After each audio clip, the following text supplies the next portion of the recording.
Hello and welcome to the Meta Chasers. I am going to be your host this evening because Paul is running a little bit late, so Adam and I are going to hold down the fort. I am Dustin Henshaw, being joined by Adam Camilleri. How are you, sir? How you doing, everybody? A few good Pauls will be joining us. A few good in Pauls the are joining us. meantime. Yes, Yeah. we had to finally give let Angelo Lasbury rest in peace. Here we are now being joined by the man, the myth, the legend, Jack Nicholson from A Few Good Men in this one.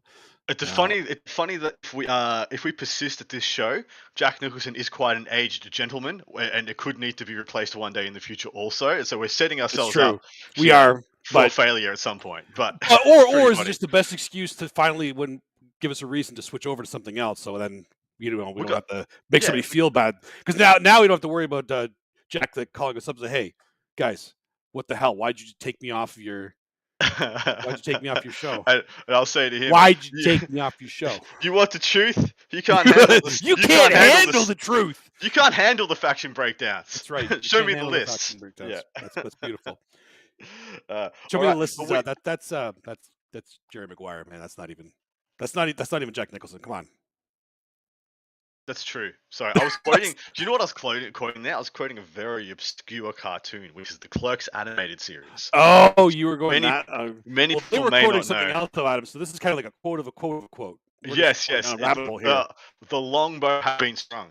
Anyway, we have three phenomenal events to take you guys through. First and foremost is Warzone Houston. Then we have Invasion 40k from beautiful Norway, Scandinavia, and the Flying Monkey GT from Wichita, Kansas. But we have one event shout out from a place where my descendants hail, the beautiful island of Malta in the middle of the Mediterranean. They are having, I think, their first grand tournament, which is going to be their golden ticket qualifier. The winner to this gets flights and accommodation and their golden ticket to Atlanta, the World Championships in November.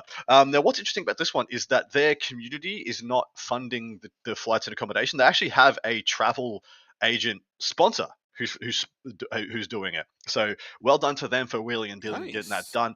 But the event is held in Zetun, Malta, which is there's some really interesting pronunciations in Malta. It's above a town called Massaschlock in Malta, and it's 34 players and 5 rounds. It's kind of between that and Valletta, which is the capital. But anyway, it's pronounced Zejtun, which is Zetun, I believe. Zetun? I'm trying to talk it as if my dad was saying it, because he was from Malta. But anyway, phenomenal that they're getting a big 2-dayer together, and hopefully there's a phenomenal one for them. But you want to take us into the first event we're going to be covering today, mate? Yeah, of course. It's going to be Warzone Houston from Houston, I guess, which is in Texas, which is in the United States of America, I've been told. It is a 124-player, 6-round event. It's been around for a while, too. Warzone Houston has been a couple of years going, so it's definitely well-known one. So 124 players is a good turnout for it, I believe. It's not like a ridiculously large super major, but definitely has a huge, huge player base. Absolutely. So, for the quick and dirty stats of this one, we are going to be seeing 3 Sisters of Battle, 5 Custodes, 2 Admech, 8 Astra Militarum, wow, 5 Grey Knights, 6 Imperial Knights. Space Marines are going to be 7 Adeptus Astartes, 6 Dark Angels, 5 Space Wolves, 3 Blood Angels, 1 Death Watch, we finally got one back, 2 Black Templar. Chaos, there's 8 Chaos Space Marines, 2 T-Suns, 8 Death Guard. Excuse me? 8 Death Guard. From 0 to 8. Wow, they just go from 0 to 100 almost quickly. So 4 World Eaters, 4 Demons, and 5 Chaos Knights. Xenos, there's 9 Necrons, 3 Orcs, 6 Tau, and 3 Votan. Hive Mind, there's 4 Tyranids, 6 Gene Stealer Cult. All right, good for you guys. Eldari, there's 4 Drukhari and 3 Eldari. The Drukhari outnumber Eldari. Wow! Faction podium means the Necrons topping it off with 9, and then Astra Militarum and Chaos Space Marines is second with 8, and then just plain old Astartes in third with 7. Wow. Vanilla old Codex-based Astartes in the 7th. But you exclaimed about Astra Militarum. Have you forgotten where this is, sir? It's in Texas. Oh, that's right. Guard Hub. Yep. There's always a bunch of treadheads. I forgot it was in Texas. Exactly right. So yeah, that makes the Astra Militarum numbers make sense. But the fact is that, wait, did I not put... Sorry, Death Guard are also in second place. What the hell am I doing? Death Guard are in second place. How could you forget that? Just Well, read I it from the literally document. just figured it out then. Anyway, Death Guard making a faction podium, possibly for the very first freaking time in this edition. So that is Mhm. extremely exciting for them and their player base. But what do you think? Just a huge amount of people, like, as custodians are to Imperium players, do you think Death Guard is the same for Chaos players? Like, a lot of Chaos players just have a Death Guard army over there, I'm and they're just like, starting to "Ooh, feel let's that way go." because I do see Death Card kind of pop up now and then, and it's usually Mm, like the same players that have been playing other things, which is weird because all the Chaos players not all of them, but most of the Chaos players I know don't own Death Guard or only own like Death Guard. It's a little weird to see. Although I will say from my experience this past weekend, Death Guard they're they have can hang. play. They can hang, They man. have play. Absolutely. Yeah, I totally agree. I'm really interested to see how did they win a small GP last week? Is that correct? I don't think it was Bookend. It was Votan did. I know Yeah. Votan did. I thought they both did, but maybe it was that they made podium. I But didn't anyway, maybe at podium. I wouldn't be surprised after what I've been seeing with them. mm, Because ex- one of the things you got to remember too is that one of the armies that is, I'm not going to say bullying, one of the ones that's still kind of up there, that people have been seeing, and I see it mentioned in the chat too, as the custodians have actually been pretty prominent still. And yep. Death Guard actually have a good game into them because of the close combat shenanigans they have. So it's ironic actually Yes. that close combat is considered to not be nearly as strong, but right now Death Guard have that counter to it. So the few that do have it, like World Eaters, not Mm. Death Guard, because Custodies, they do have a good game into them. That's very interesting. Yeah, we'll see how that the little, I guess, combat mini game Yeah. progresses. But Necron's making to the top spot of the podium, which is something we have seen them on the podium quite a lot this edition so far. But in the number one slot, not so much, and that is going to be a theme of this week. So get ready for some more Ooh. custodies in the top representation. But apart from that, this is a pretty reasonable spread. Once you get past the sevens, which is the bronze slot on our faction podium, it really opens up. Still 6 GSD, 6 Tau, plenty of those, 5 Chaos Knights, etc. 6 Dark Angels, 5 Space Wolves. Space Wolves making up some decent numbers for the first time this edition as well. I've got some Space Wolf mates that are actually talking about them pretty excitedly, to be honest, saying, like, for the first time, they feel like they have a legitimate play, a legitimate, you know, build that can go. And also, a lot of Space Wolf players are really salivating over the 6 new detachments they will be able to choose from, apart from the one they got in their index. That Right. advance and charge one that got mentioned, that on Thunderwolf Cavs, small units of bikes, Skyclaws, things like that, could really open up a pretty good shock and awe type play. Yeah. Be ready for Space Wolves coming up because I feel like you're going to start to see them a lot. Yes, I agree. Well, Thunderwolf Cav, are they what, 30 points a model? uh, Very, very yes. respectable. Very Yeah. For what they respectable. do, it's actually really good. I mean, still Yeah. 4-up invuln. Like Yeah. that's Yeah. 4 up 4-up invuln. invuln is the new 3-up invuln. Still can't go through a wall. My Yeah, garden. that's the really sad part for them. The thing is, though, on a lot of the GW terrain, there are those gaps that they can There's kind of go gaps. through, Yeah. which I think was part of the design of them. But Mm. or you could just let them go through walls. But that's whatever. That's just me. Um, is our connection breaking up, guys? We might Are we give it a back? Are moment. we back? Yeah, we good. Might give it a moment to stabilize. But in the meantime, hello to everybody in chat. This is a live show. If you're listening to this in post, just know we recorded this live at 9 p.m. Eastern Standard Time on your beautiful Thursday evening. And if you wish to join us in chat, you can go over to Warhammer Meta Chasers over on YouTube and jump on in. In addition, we have a beautiful Patreon that you can also do. So you should do that. No, yeah, I don't think the Thunderwolf Cav have the 4++ anymore. I think Well, they don't. Oh, I'm sad nah, now. nah, Never it's mind. The fine. garbage. The Dude, garbage. they're still good enough. They're I still very swear, I much just good played somebody. They told me they did. enough. Bastard. Liars. How Anyway, dare you? we got two of the top players in attendance, and naturally with the treadheads there, I had to pull out one of the guard lists. This first one up is Brett Urbanowski, the Catachan himself. Not sure if he's the reigning defending best guard player on the ITC from last year, but I definitely know he was the year before. So we'll see what he's got for us now. It starts off, of course, with his combined regiment. He's got his Cadian Command Squad, Gaunt's Ghost, which are incredible. Lord Solar, 2 Demolisher Tank Commanders, which is the first time I'm seeing them pretty much taken No, it's not. edition. Yeah, No, they we saw them in a couple lists earlier. I mean, no, the regular door. I was always of the opinion regular Russes were better than tank commanders up until this patch. Some people still may have taken them though. But anyway, 2x10 Cadet infantry, 10 Catachan infantry, 3 chimeras, 2x5 rattlings, 2 Rogal Dawns, 3 Scout Sentinels, and a Calidus assassin. So you will note there are 0 indirect pieces in this. I was about to say what. Wow, what is the terrain? I'm assuming this is GW terrain. That's what they usually do, don't they? It's either GW or ITC. I can't remember. It's definitely not WTC. I thought it was ITC terrain, if I had to guess. Oh, okay. Well, I mean, those tanks, like, they hit hard. Can he get angles on the things that he wants to with everything?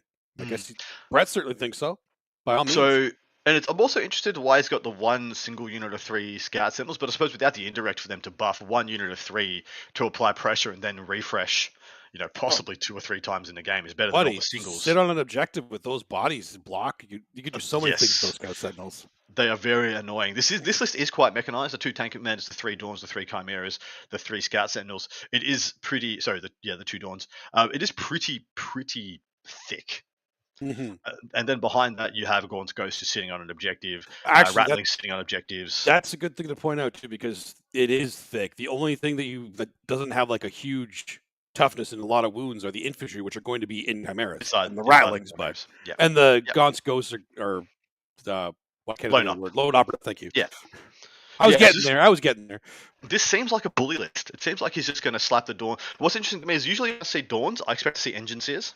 I've just become accustomed to just seeing them in my head. Every time I see a Dawn, you see an Engine Seer. But maybe it has happened that with the top being taken off the damage output of the game, things like the GSC and the Eldar's damage going down by, a nominal percentile, maybe 15, 20%. You don't need the invuln anymore. The 2+ armor save is good enough to get you through. Yeah, I mean, the two armor save should be enough to get you through most things, unless there's a lot of dedicated anti-tank weapons out there, which, well, you know what? I was about to say there aren't many out there, but then we had a Drukhari topping a tournament this weekend, so maybe I can't. 2, yeah, Twice. 2 actually. Yeah. So I can't really say that because they had a lot of Dark Lances. Well, the thing is, what's the strength on the Dark Lances? It's 10, yeah? It's 12. It's 12, okay. It's 12 with D6 plus 2 damage. Yeah, that's pretty good. Hitting on, depending on what you do, a Scourge will hit on 4s, but 1 pain token, you reroll all that. Well, here's the thing, in those games, well, firstly, the Dawns will 0 one of them, which is nice, but it still won't save you. But this is what I'd love the tank commanders for now, because you push them out turn 1, and then they shoot on death and kill the next activation. So one Ravager comes out, kills a tank commander, that tank commander kills the next Ravager that was going to shoot. And so you kind of are getting ahead big time. So I like that quite a lot with the tank commanders. Now, dude, it's only 5 points difference between a Lehman Russ Demolisher and a tank commander Demolisher. It's stupid. They really didn't think that through. Huh. Anyway, well, there's no points for the weapons themselves anymore, right? So exactly right. It's 200. It's 200 for the Demolisher Lehman Russ, or it's 205 for the tank commander. The Demolisher Lehman Russ shoots into combat with its Demolisher cannon, but the tank commander shoots on death.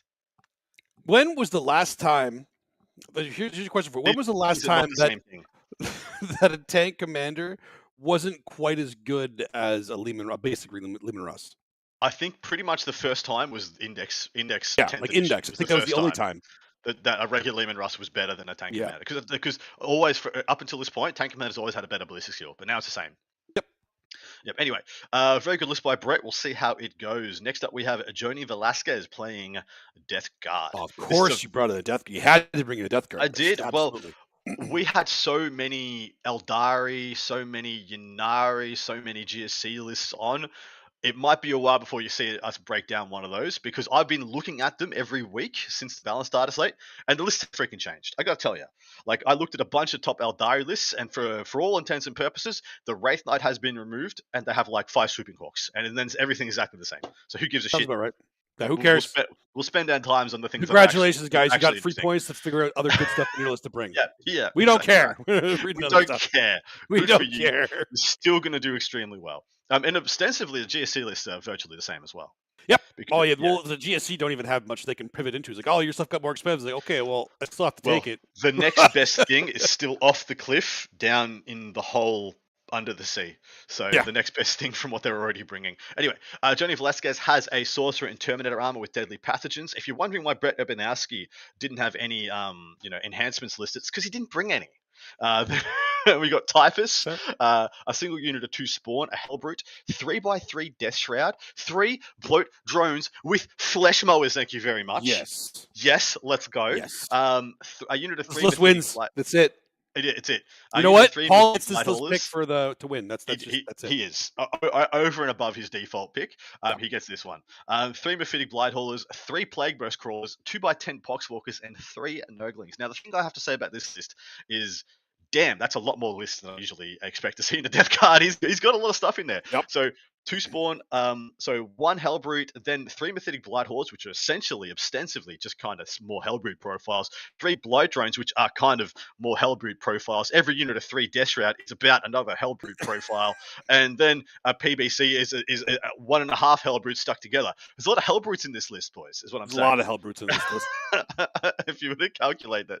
But still, this is very thick. It's almost a Treadhead-esque list. It's extremely durable and it has a good amount of drops and a good amount of units. I'm quite impressed. You know what the funny part about this death card list is that a lot of people complain, oh, death card is really slow. This one's not. Oh, well, essentially starting on the board, you have Poxwalkers, Nurglings, and then tanks, and then probably Death Shroud with the characters in reserve. Yeah. And then, what does he throw in objectives turn 1? 2 Spawn and some Nurglings. Who cares? Just spawn and Nurglings. There you go. Yeah. I'm getting points unless you waste all your shots on these kind of things, or correct. Whatever. On things I really don't care about. I do not care. This is less than 100 points for me. Yeah, do not give a crap. The Bloat Drones, I think, are adorable. I'm not sure how good they are anymore. That is not the word I was expecting you to use to describe. Nah, they're adorable. Don't say they ain't. They're cute. What do they even do now? Because I've been talking them up, being like, okay, so they move 10. Probably means you have to take them. Does it matter what they do at this point? I mean, I'm pretty sure they're just worth taking because they're Bloat Drones with flesh mowers. Yeah, you're exactly right. Let's go straight to that Bloat Drone profile if I can get it. Well, so to rip some more. Is that what you're trying to do? That's right. Pad this out. Okay, pad this down. All right. So he also has the Mephitic Blight Haulers too. I actually like them a lot for what they added to the death card list, because it gives them a bit more shooting that they otherwise lack. The Plague Bursts actually do more damage than I thought they did. The PBCs? Yeah. Yeah, I've been impressed with the PBCs. I think they're still good. They're still very relevant, especially when there's still people bringing things like Night Spinners. Like 3 PBCs, maybe not in one turn, but you do chip away at those little annoying indirect pieces. Like someone brings a single cannon, you're like, well, that's dead. Yeah, whatever. You outranged it and you kill it before it gets into range pretty easily. I do feel, and I could be completely wrong on this but I've seen it in like almost every death card list I saw the past weekend that did really well. I feel like Mortarion is like the Magnus of this in terms of like he's kind of ubiquitous. Yeah. He should be. I get not taking him because, again, a lot of points, and now that their points have dropped, they have more stuff they can bring, especially when you go this route with all the Hellbrutes you bring, the Hellbrute profiles. But I feel like he is very good for the list of what he brings to the table. And he would fit in this list because there are so other. It's pushing a durability skew or high toughness skew, and he would fit in here extremely well because he's not He's not that threatening. Legitimately, he's not that threatening, but he just sticks around for 5 turns and gives you 5 turns of value. The Flooded Bloat Drone, by the way, is pretty disappointing in combat. 10 attacks, hitting on 3s at an autocannon profile. Sorry, a former autocannon profile. Autocannons now. I was going to say autocannons now are awesome. That was amazing. Yeah. This is 7-1-2. So, and it's eligible to shoot and declare a charge in which it fell back. So, falls 10 attacks. Wait, how many points is it though? I know everything about it. You wanted me to do all the work? Never mind. This is going to be a great list. I pulled it out because it was an example of a non-Rhino Rush and non-Mortarion list, and I just wanted to show how much stuff you can get in that list if you want to. That is a lot of stuff. Exactly right. It's a lot of stuff. So for Paul, we're going to put in Death Guard. Yep. You want to have he gets Death Guard and Blood Angels. Death Guard. Oh yeah, that's a good. I like that. Not bad. He only gets Death Guard this one because of the Death Card list, though. Yes, because it's got the flesh mowers. Yes, because that's flesh mowers. The only reason he's getting it this time for free. What do you want to pick, brother? For this one, I'm looking at looking at the field too, I'm actually going to go Astra Militarum. Don't you say God? I was literally. Don't you say God, son of a. I knew you were thinking it too. I knew it. You got me. Wait a minute, you're supposed to pick before me though. I shouldn't be picking right now. Oh no, you don't. Got it. You're only 1 point. Yeah, you're fine. You're already picked, mate. If you don't know what we're doing right now, we pick a winner at the end of each of these, and we track over in the part 2, which we record every week, which is the look back on the events we break down, where we break down what was the podium, what was the top 10, and one of the spicy lists from the top 10, and then we look at which one of us, the 3 hosts, pick the winner, and we track the points every week for who's currently leading for the month. So Dustin's pick guard. If you are not here, you default to your meme pick. My meme pick would be Dark Angels or Astartes. Generally Astartes for you or Paul if you're not here. Paul is Blood Angels and Astartes, and Dustin is GSC and or Tyranids, depending. I'm going to go with the numbers and go Necrons. That's a good pick. That is a good pick. Because it is. It is a good pick. Anyway, next up, what do we got? Yeah, I am smart. Yeah, I am very smart. SMAT. SMAT. All right, so the next one we're going to be looking at will be the Invasion 40K from Kristiansand, Norway, and Scandinavia. 86 players, 6 rounds. This is a big one too. A lot of 6 rounds. I like this. I like this a lot. So let's go through what the quick and dirty stats of this one are going to be. The Imperial Super Faction. There are 2 Sisters of Battle, another 5 Custodes, another 7 Astra Militarum, 1 Grey Knight, 5 Imperial Knights, Space Marines. There's 5 Astartes, 4 Dark Angels, 2 Blood Angels, 1 Death Watch, and 4 Black Templar. Chaos. There's 4 Chaos Space Marines, 3 T-Suns, 2 Death Guard, 3 World Leaders, 5 Demons, and 2 Chaos Knights. Xenos, there's 8 Necrons, 6 Orcs, 2 Tau, 2 Votan. Hive Mind, there's 7 Tyranids, 1 GSC. Eldari, there's 1 Drukhari and 4 Eldari, which means the faction podium is again Necrons topping it off with 8, and then Astra Militarum in second, but tied with Tyranids this time with 7, and Orcs in third with 6. So faction podium right now, Necrons, Astra Militarum, top 2 in both of these events right now. Necrons doesn't really surprise me. Actually, you know what? Astra Militarum doesn't surprise me either, in the sense that they've been very underrated for a very long time, and they've lost better into the some of the bad matchups that they've had. And the list that was the only one worth playing got nerfed, and then a bunch of their other options got buffed. So I know a huge amount of Astra Militarum players, myself included. I was not enthused to play that index because the only style of play that it had was literally deploy your army, shoot for 5 turns, you probably win. And it was so freaking boring. So boring. So nothing exciting about that. Shoot your indirect guns. Congratulations. Did you pick the right targets? That was the only skill check. Good at this game. Yeah, you are so good at this game. I mean, the only less good thing was Eldari players feeling like big brains using Phantasm.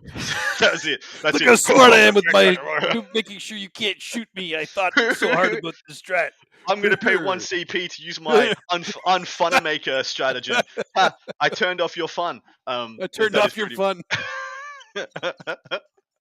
That's how it felt, at least, for all of us out there, and it was just so dumb because you get to sit there and just be like, move that, yeah, cool, whatever. Dude, why'd you bother rocking up? Anyway, I got 2 of the top players in attendance, first of which is Mr. Patrick Woods. Ooh. The lovely lad himself, the 2023 WTC team captain for Norway. And he has brought Tyranids, mate, which I would like you to break down for us. I would love to break down. He brought Invasion Fleet. Oh, he better have brought what I hope he brought. You guys, so Invasion Fleet, Death Leaper, a Hive Tyrant with Adaptive Biology. She's going to have the 5-up Feel No Pain, naturally. A Neuro Tyrant with Alien Cunning. Old One Eye, he did do it. Attaboy. That's right. Old One Eye, where are they? 2 card effects. There they are. Okay, good. And then 5 Barbicans, 1 Biovore, because it's all you need now. 2 Executors, 3 Maliceptors, 2 Neurolictors, which you have those in every list. 2 Pyrovores, and 2x1 Ripper Swarms, because why the hell not? So what was he doing? What's he done? What's so interesting? The Old One Eye with the card effects. In the Invasion Fleet, I'm assuming he has the Death Spitters on there, but... Which one's the Invasion Fleet for people at home? What does it offer? The Invasion Fleet is it was the index one. So it's the one that has the 3 different modes you can have for your attacks. It's either lethal hits if you're attacking vehicles and monsters. It is sustained hits if you are attacking swarms or horde, or swarms or infantry.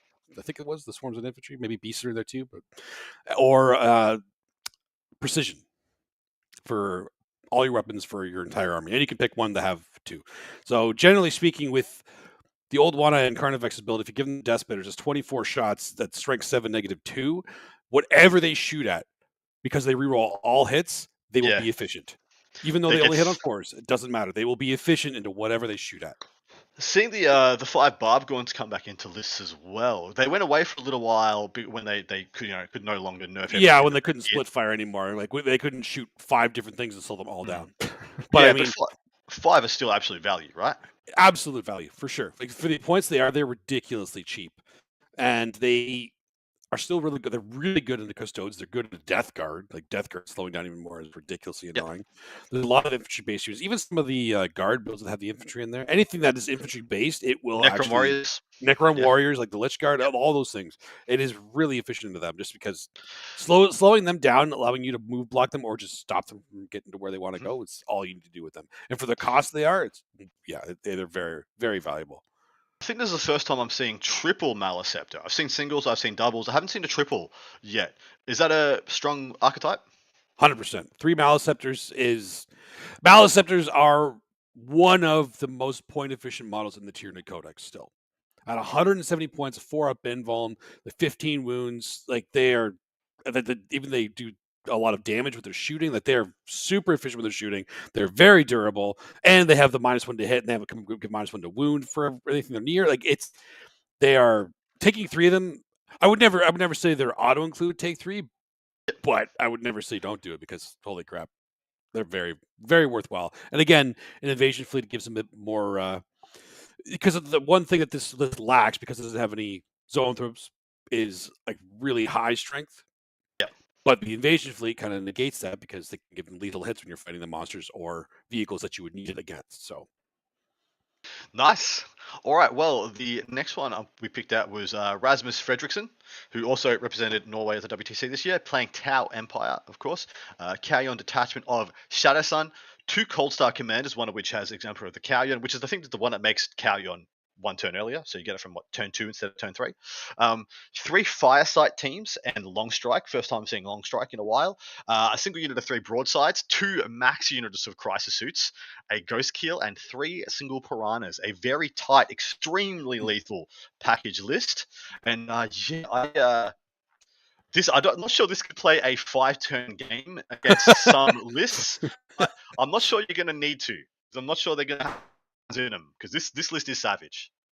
Yeah, the damage output of this list is actually pretty high. But like you said, against certain lists, if they can kill you before you kill them, it's one of those lists. Like it's kind of like what GSC is almost turning into, in the sense that you have to come in and you have to kill things that will kill you first. Otherwise, you lose your kill power because you don't have many other pieces to play the game with. Right? He has the piranhas and the Firesight teams, and yeah, everything else is there for killing.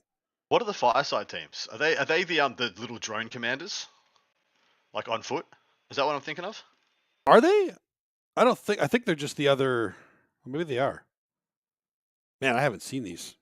Anyway, I'll have it for you. I'll have it for you in a sec. I'm looking for it right now. Yeah, but I mean, yes, they are. Yeah, they are. Okay. So the crisis suits are obviously another piece that you can play the game with because they're infantry that go through walls. They still have a lot of firepower. Crisis suits have always been, like, I'd say, the mainstay of the Tau. Yeah. But the Fireside teams are infiltrators, lone ops, and stealth, and they are bullshit. Yeah. They're really, really, really good. So he does have some little action monkeys, as we used to call it last edition. And this list is very lean and very brutal. So turn 2, you will cop 6 crisis suits. Turn 3, you will cop 6 crisis suits. And then while you're copping that, you have the broadsides, you have the long strike, you have the other bits and pieces, playing funny buggers, getting in the way, slowing you down. It's good. I think it's quite good. And what I like about it a lot is that it's getting around one of the biggest issues that Tau have, which is getting slowed down. You have to. I do believe if you're playing Crisis, especially if you're going to play it into a meta where Eldar is with any prevalence, and every meta is going to have Eldar prevalence still, those Night Spinners absolutely shut down your Crisis suits. They need to go in reserve.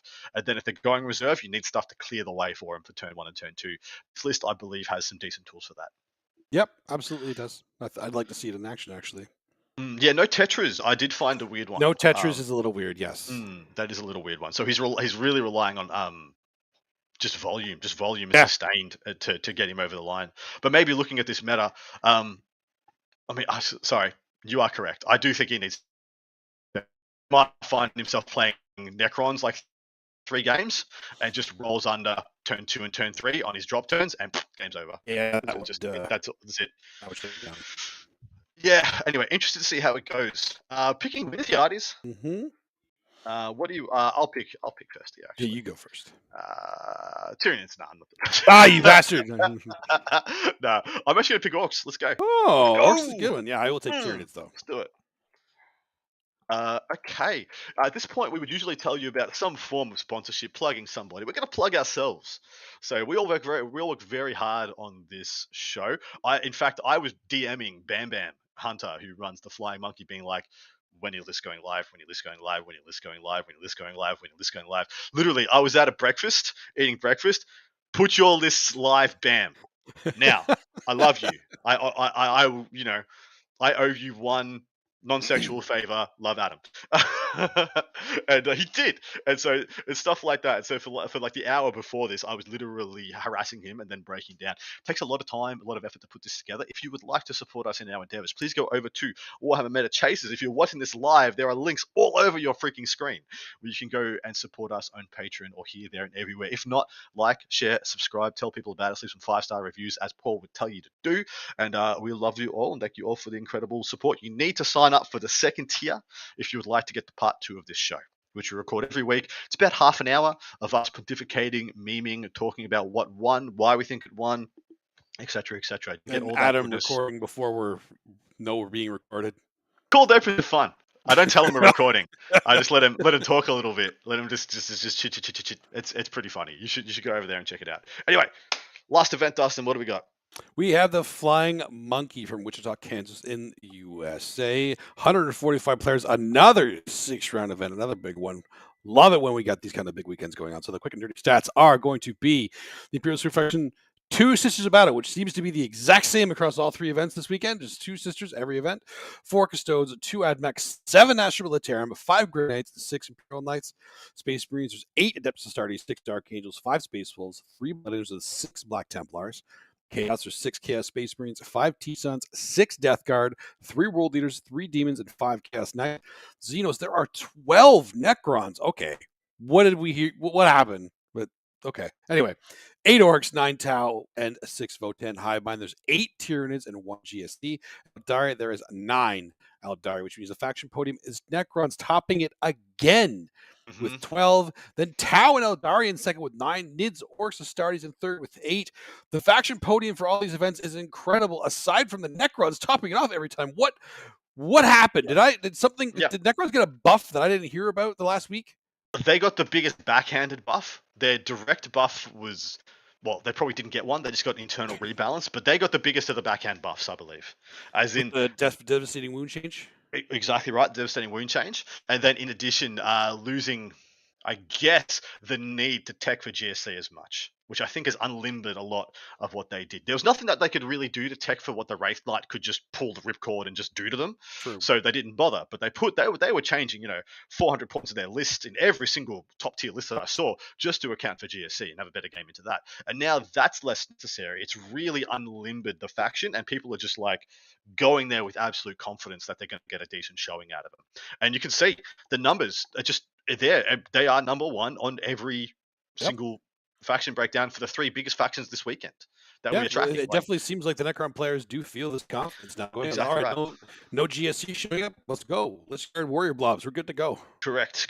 And I've yet to see, there probably is one, but I haven't seen an Eldari list that's still taking a Wraith Knight. And even if you did, what would be the point?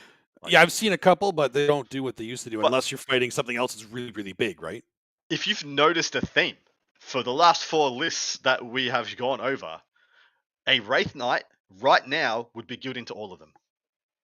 Brett Evanowski and all his tanks. It's true.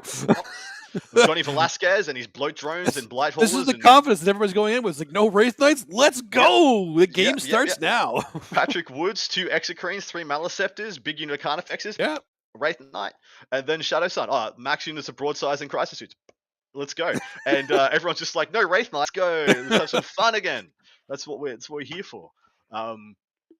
But yeah, the other thing that's really interesting about here is just some of the flavors of different metas. Like, Texas is very trader heavy. Kansas, or the region, just seems to be very marine heavy.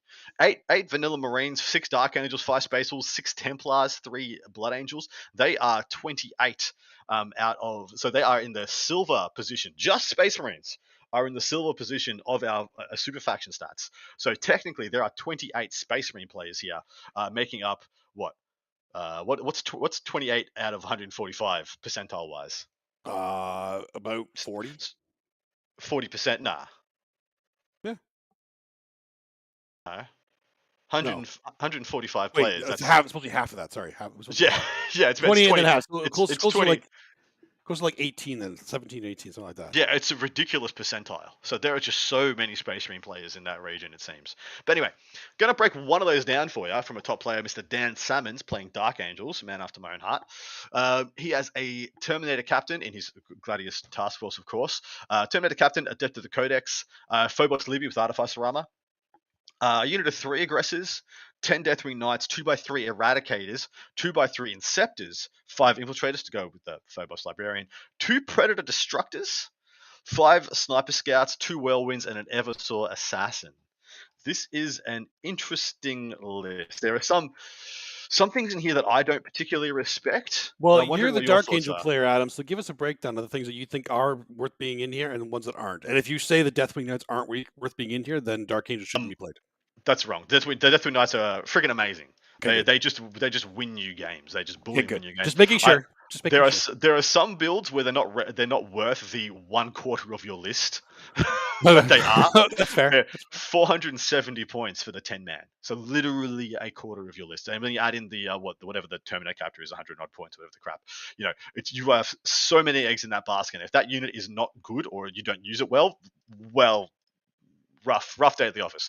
I don't particularly respect the Eradicators. I've never found them to be particularly impressive. And I'm curious on the unit of 3 aggressors. We have been seeing a lot of the 6 aggressor lists. I do, funnily enough, quite like the Predators in here. I actually think the Predators are quite good. The Destructors, are they the standard ones? They're the standards, yeah. They're the autocannon boys. So autocannon, double las cannon is the loadout he's got here. The 2 Whirlwinds, I think, are still very applicable, especially with we know the Thunderfire 2 of them, though? going. Do you think 2 is actually still good, or do you only need 1? I think 1 is a great idea. I think 2 is a meta choice, but I feel the same way about the Predators. The Predators is a 0 or 2, depending on what you think is going to be better for your meta. Personally, I think the Predators. I like the Gladiator Lancers like slightly more in an all-comers environment. When I have a full picture of what I'm playing, I like them a little bit more. But the Predator Destructors, I think, are a very even pick, just depending if you think they're a better choice for what you're going into. The 2x3 Eradicators, I have been fundamentally disappointed by Eradicators on every occasion I've taken. I think I've taken them in 4 lists, which I've played a couple of times. So maybe I've played with Eradicators like 6 or 7 times, and I've just found them to be crap. To be honest, they've just been crap. Like on paper, they seem like they should be really, really good when you bring them in and do what they're supposed to do. It's just I've seen the same thing in games that they just disappoint. I feel like they should be better than they always perform. But there are a lot of models like that. Yeah, spot on. Yes, so Salmons is an extremely good player, as people are saying in chat. So he's got to know exactly what he's doing. I assume everything in here is a meta pick, like the Predators, the Eradicators, the Whirlwinds, because those are the things that that aren't always in every one of these lists. The aggressors, the Deathwing Knights, the Phobos, the Infiltrators, the Sniper Scouts. These are things that are just in almost every top level Dark Angels list. It's the other ones that are Inceptors as well. We're just talking about all these big things that are coming because there's no Wraith Knights. Eradicators kind of fill that role in killing them.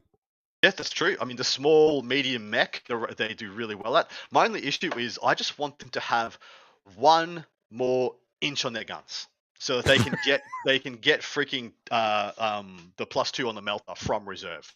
It's so annoying walking in from reserve, and then they just if you don't they have to have Oath of Moment if it's a non-vehicle monster unit, otherwise they get no rerolls, and then they hit on 4s and wound on 5s into most vehicles. And then when you do get a wound through, it's just a roulette wheel. It's just the poker machine. See what you get on the D6. It's really frustrating at times. So they're my pick of he must know something about the meta there, because they're going to be a confidence pick. Like, I know this is going to be good and pay out for me. The next list we got is an Eldari list. I just pulled an Eldari list just to demonstrate how little they have changed. And also because I had about 5 minutes to find the second list before we were going live. Hey, we didn't get one yet, so. Yeah. So Ben Sherwin's Eldari list, he's got his Battle Host attachment, and I almost don't need to explain what's in this. We have seen this 100 times, but here we go. He's got an Autark Wayleafer with the Phoenix Gem, Illic Night Spear, and the beautiful combo piece of the Solitaire and the Yinkan. You know, where you yeet the Solitaire into someone's face, kill something on an objective, it dies, YOLO Yinkan. 3 Fire Prisms, which I actually think it might be something we're talking about. A single Night Spinner, 2x5 Shadow Spectres, 5 Swooping Hawks, 2x5 Wolf Spiders, and a single War Walker. Ostensibly, this is just a Wraith Knight removed, and maybe you added in like 1 or 2 Fire Prisms. That's pretty much the same list as we would have seen last month. Apart from that. I think literally it's you had to remove 1 Fire Prism, the Incarn's points changing, Illic, and the Swooping Hawks, and that's probably the Wraith Knight. Yeah, correct. That's correct. How do you feel about Fire Prisms? They're the Eradicators of Eldar for me. Yeah? Yeah, because I've always see them. I always feel like they should do. But again, I playing GSC, so when I fight Fire Prisms, the blast everything hurts my guys when they get to shoot them. They never really impress me. Like I actually did like a swarm list of NIDs against some Fire Prisms, like 3 Fire Prisms before too, and they still didn't. They didn't impress me. I had big monsters too. They just didn't do anything, and I feel like they should. So again, like on paper, they look incredible. They should be ridiculously good. I don't know. And I'm a fan of having a weapon profile that is good into both things you'll encounter, like big things and like hordes. I love having those weapon profiles. That's why I like Zoanthropes, because they have that weapon profile to do both. I feel like they should be better than they are. I tend to agree. I found them to be OP as hell into the mechanized matchups, and then just kind of don't exist some other times. But look, still, I mean, this is ostensibly still pushing a bit of a durability skew. The Yinkan, the Fire Prisms, the Night Spinners, and then the rest of the army is just really hard to come to grips with. The War Spiders, Swooping Hawks, and Shadow Spectres playing the mission pretty well. I do love that with GSC on the decline, the War Spiders and Shadow Spectres are still just that freaking good that you don't care. Like, because you used to take them as counter, you take them as counter picks to GSC, and now just like, well, we just found a good unit. You know what? These are actually pretty good. Just a good unit, right? It doesn't matter. Use these. Yeah, still good. I don't know. I'd take a Fire Prism and the Swooping Hawks and add in the Kane, just because I like Avatar of Kane. Yeah, the Bash Bros does get a little pip of respect from me to see the Bash Bros in action. But anyway, a great list by Ben. He'll do extremely well at this one. And that is it. We're going to pick our winners. So Astartes back in for Paul. And it's actually a good pick because it's so. Yeah, that's actually a good one for this. What do you think, mate? I feel like one of us should eventually pick Necrons with you. Oh no, you picked Necrons already. I picked, You could pick Necrons for this one if you wanted. But at the same time, yeah, I'll take Necrons. I'm going Eldari. Let's go. Done. All right, that is going to be the end of the events we're going to be covering. Now we head over to a bit of our palate cleanser episode, as Paul likes to call it. A few good Pauls would like to say. Time for our palate cleanser. After all the crunchy stats, we're going to talk about some stuff that probably have nothing to do with 40k. We have some topics and questions submitted sometimes by our listeners and patrons, sometimes just made up literally 30 seconds before we go live by production.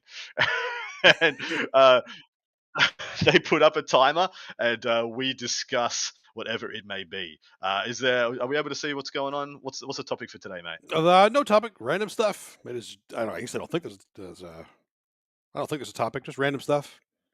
So first one is, what superpower do you wish you always had? Shapeshifting. Oh, you dirty!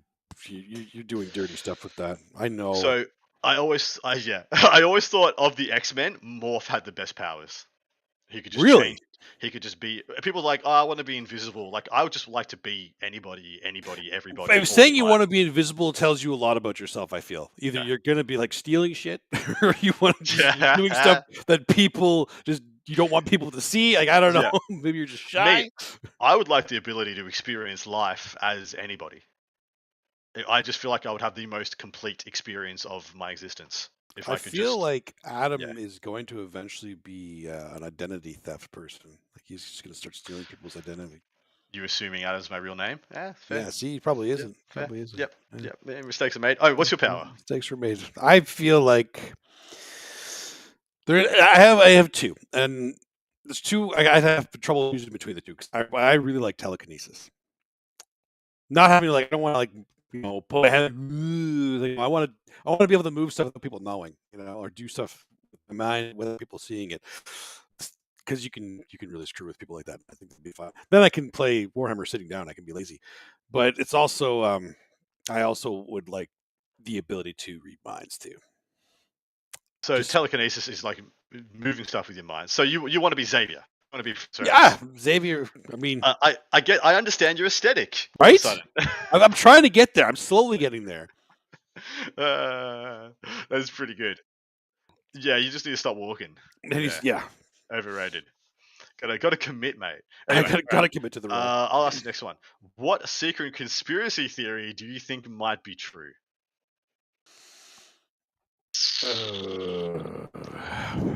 Trying to think of some big conspiracy theories. I don't pay attention to a huge amount of them. There's only there's a couple big ones that I know about. I like in terms of which ones are. Well, like true JFK going to the moon. JFK, the moon, Area 51. Trying to think of some other ones too. I'm fully ready to believe that aliens have been to have visited our world and it's been covered up. I'm ready for that one. I think I am too. Yeah, I think I'll go with that. That's kind of the one that I was leaning towards too, just because at this point there's no way. Right? There's just no way it has happened. And I definitely could see the government Dorian in the chat, the drop air conspiracy. Drop air conspiracy? I don't believe that one anymore. That is a national pastime. Thank you very much. That's in our constitution. At all times, you must perpetuate the existence of drop airs. Eventually, they're going to exist. Like somebody's going to create them or something. 100%. A koala's going to fall on somebody and kill them, and that'll be now drop airs now exist. Yeah.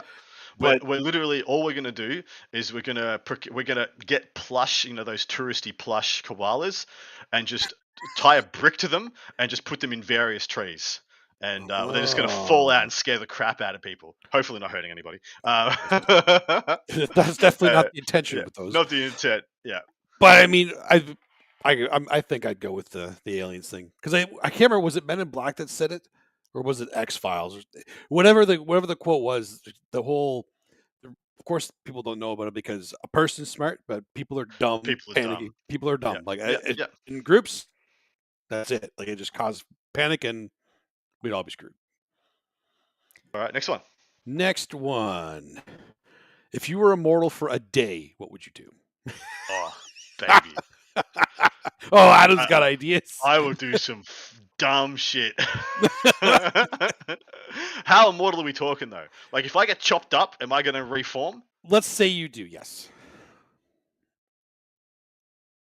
Like we're talking like beyond Deadpool, Wolverine healing levels here. Yeah. So like Liquid Man, Terminator. Yeah, Liquid Man. Literally, Terminator. I can be frozen, burnt down, whatever. I will just liquefy, reform. Yep. I would jump out of some really high things. I would probably like skydive without a parachute, possibly multiple times. That's it. I'm giving you a chance jump off of high places. That is the extent of my voyeurism if I'm immortal. I would use it to make a phenomenal amount of money, fighting various animals and betting on the animal. Oh, there you go. That's creative. I like that. If regular man can beat grizzly bear, let's find out. And then all right. So I lost that round, guys. As I reform and my arm reconnects. What if I had a small knife? Let's go again. Let's do it again.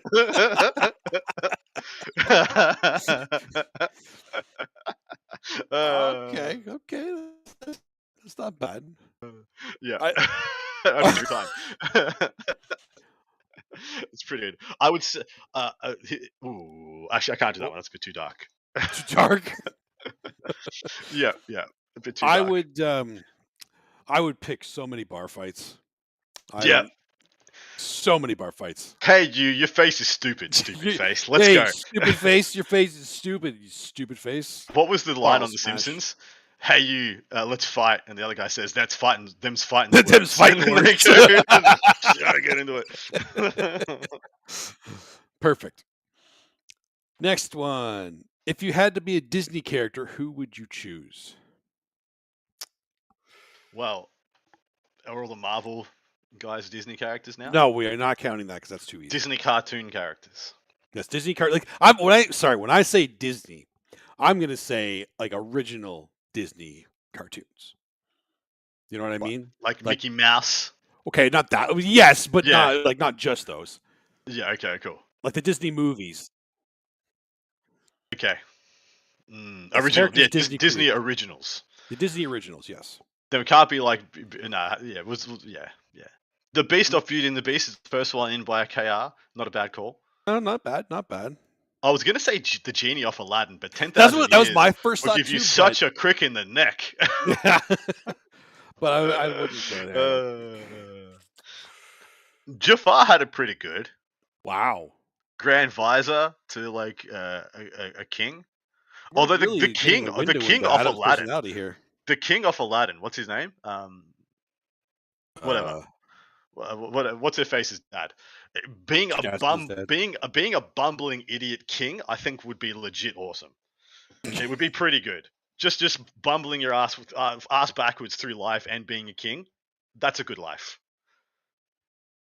Okay. What you got? Man.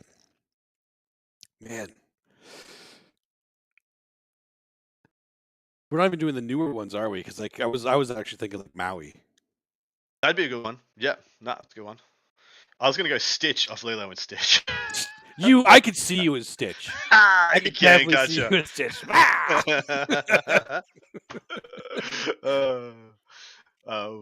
Timon and Pumbaa had a good philosophy.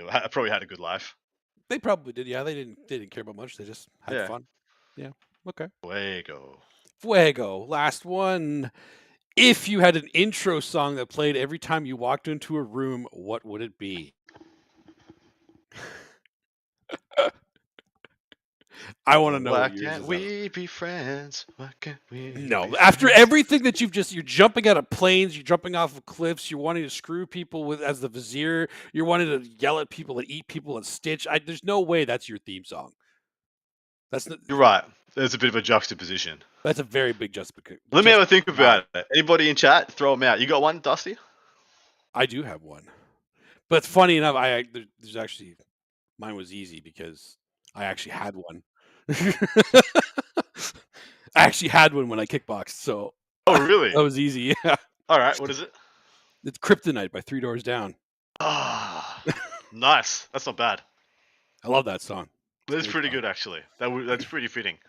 A kind of a pump up song as well. Exactly. But not like hardcore or anything. But I probably do Ballroom Blitz.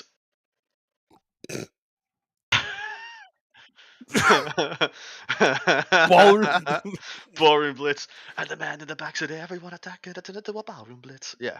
Wow, that was impressive. That was actually pretty good. Yeah. It's a ballroom blitz. Just come in like freaking go. Hey, it's on. Let's go. So every time you walk into a room, that's usually you just do the ballroom blitz dance. Is there a ballroom blitz dance? I just made it. I can't. That wasn't even. Did you just wasn't see originally made on Wayne's World, was it? Because that's what I thought. No, I thought. Yeah, I actually thought it was made for Wayne's World when I first heard it. Almost certain it wasn't. I don't think it was. I'm pretty sure it wasn't. I'm not so sure anymore. Why? Because 10-year-old me wasn't sure? Yes, correct. I know, you just got me stumped, mate. Bamboozled. Satisfaction by the Stones. That's pretty good. That's a good one. Yeah. That's a good one. Yeah. I was actually thinking of another Rolling Stones song. Not Brown Sugar. Never mind. Frago. Doesn't matter. Have to wait and see next time. Never know. Did you have a good episode, Jack Nicholson? What do you think? What do you think? What do you think? Shut up, What are we Adam. going to discuss now? My favorite color? You want the stats? You can't handle the stats. Anyway, that is our show for this week. Hopefully, you enjoyed it as much as Jack Nicholson would have. We all know he would have had a great time. He was in the with chat. Warhammer Meta Chasers. He was here. He was here. Yeah, for sure. On that note, mate, we will say goodbye. Please join us over on Patreon for the part 2, which will be coming out about midway through next week. We'll have a look back, see how well we did with our predictions, what won, what lost, and what was some of the spicy lists therein. Dustin, anything you want to say before we check out? No, obviously, I just want to thank everybody for joining us live in the chat. And if you're listening to it afterwards, thank you for listening. And we love your support. We love you all. Thanks for tuning in. And we'll see you next time.